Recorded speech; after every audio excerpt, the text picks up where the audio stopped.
What's up, everybody? My name is Matt, and welcome back to Crypto Kings. And today's video, we're going to be talking about exactly what Shiba Inu here has been up to, including a very awesome update that I think a lot of you guys are going to want to see. So if you guys are new, make sure to drop a like and subscribe for more daily SHIB vids, and let's get right into it, folks. So I'm going to start with the update that I think a lot of people would take interest in. This is a rumor here about Shiba Inu's plan to reduce gas fees by launching its own blockchain. Now, if this sounds confusing, I'm sure it does, because a lot of people who look at Shiba Inu say, wait a minute, isn't all crypto a blockchain? Well, sort of and sort of not. Shiba Inu is an ERC20 token, meaning that SHIB is ran essentially on Ethereum, because Ethereum is called a layer 1 or an L1 token. Shiba Inu is a layer 2, meaning it is built on top of Ethereum.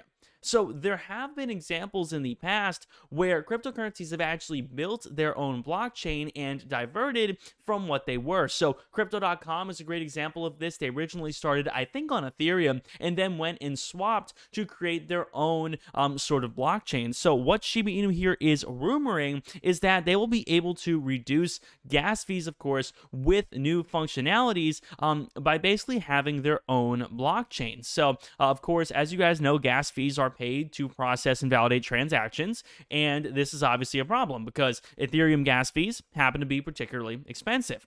So Shiba Inu's founder Ryoshi here said, I have spoken to a very competent blockchain team who has volunteered to build and fully decentralize this for the Shiba Inu ecosystem.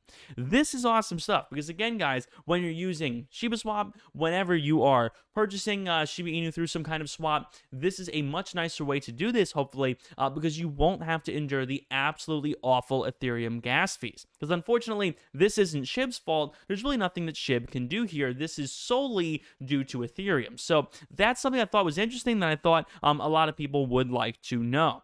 In other news, guys, the price here has slipped around 6% today, which again, actually isn't all that bad compared to what the rest of the market is doing. Keep in mind, guys, things have been really, really rough. And when Ethereum is behaving with more volatility than SHIB, things are getting bad because, again, Shiba Inu obviously does have the social sentiment behind it. And when you look at something like this, you have coins like Ethereum and Bitcoin that ideally should be more stable, not more volatile. Things get a little rough. So you guys can see Ethereum here is around 32, Bitcoin's at around 41 and change, which is way below the key support level of 45,000 that I think everybody was looking at.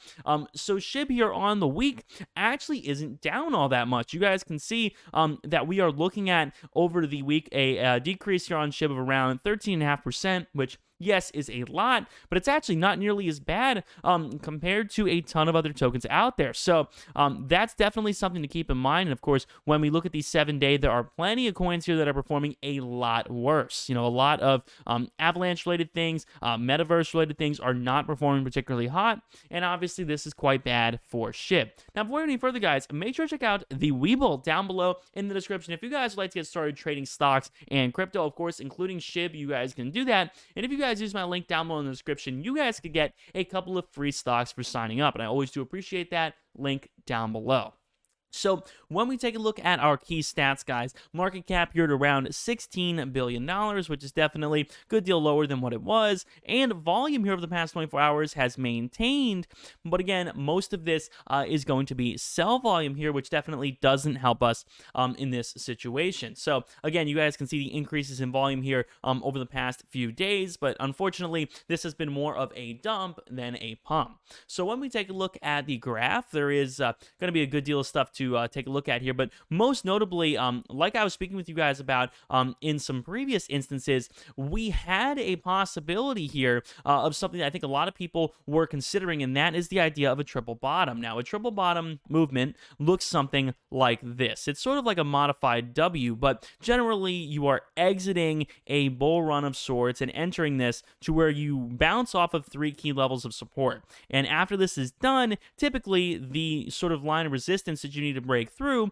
is broken through, and you lead to some kind of bullish move. Now, we had this potential here for SHIB. You guys can see we exit this bull run here with a bottom right around here, and then we make kind of that like V kind of W kind of shape. Same thing, another bottom here, and same thing, another bottom here. You could argue that this, resembles a triple bottom of sorts. Now, the issue and the reason why we are not seeing us surpassing this line of resistance and leading to a breakout is simply the fact that Bitcoin is not wanting to cooperate. But if Bitcoin did tomorrow, I think this would be a great, sort of example of what a triple bottom kind of looks like in this situation. Because again, we would start here at around, 28, 29-ish is that line of support here that has been sort of maintained in multiple instances. We really have not fallen below that 29 line.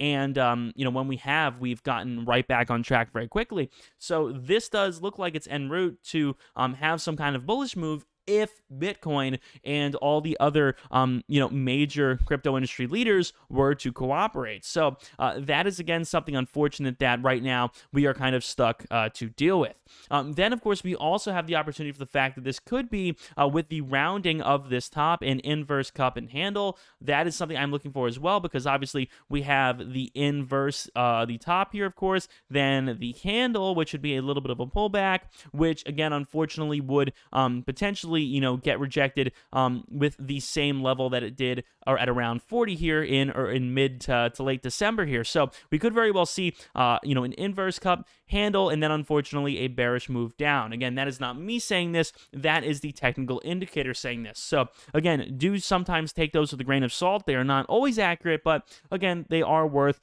keeping in the back of your mind. Now, when we take a look at the relative strength index here on the day, you guys can see it is again oversold. On the 6th here, it was oversold as it headed down to around 29. And then same thing right now, we're at around 29. And according to market volume and current market conditions, it is saying that we are oversold. But again, this will eventually become the new norm for the relative strength index as this number, maintains over a week or two, which is definitely something I don't want to see, but very well could happen.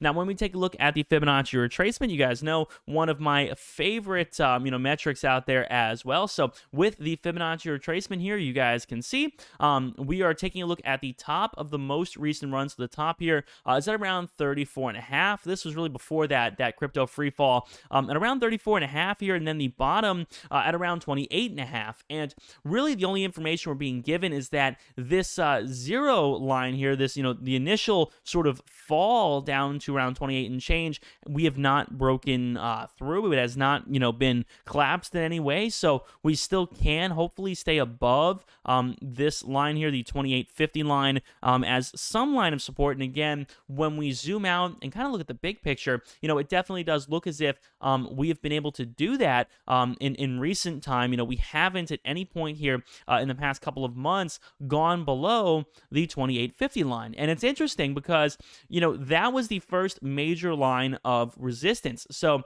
this honestly is the most important line I think SHIB has ever seen, because what we're looking at right now is the major period of resistance here that we saw in October that we really had to fight through in order to have our momentum. And now we are essentially being given the same line as a major line of support right now. So definitely some sort of complicated movement with this line, but definitely as long as like 28, 29 is able to maintain, I don't think we will see any more blood in the water in the near future. So with that being said, folks, thank you guys so much for watching. I hope you guys have enjoyed. If you guys did, make sure to drop a like and subscribe for more daily SHIB videos. Check out my Patreon down below in the description for more exclusive content and the Webull if you guys like to get started trading stocks and crypto. Thank you so much as always. My name is Matt. I'll see you guys on the next video. Peace.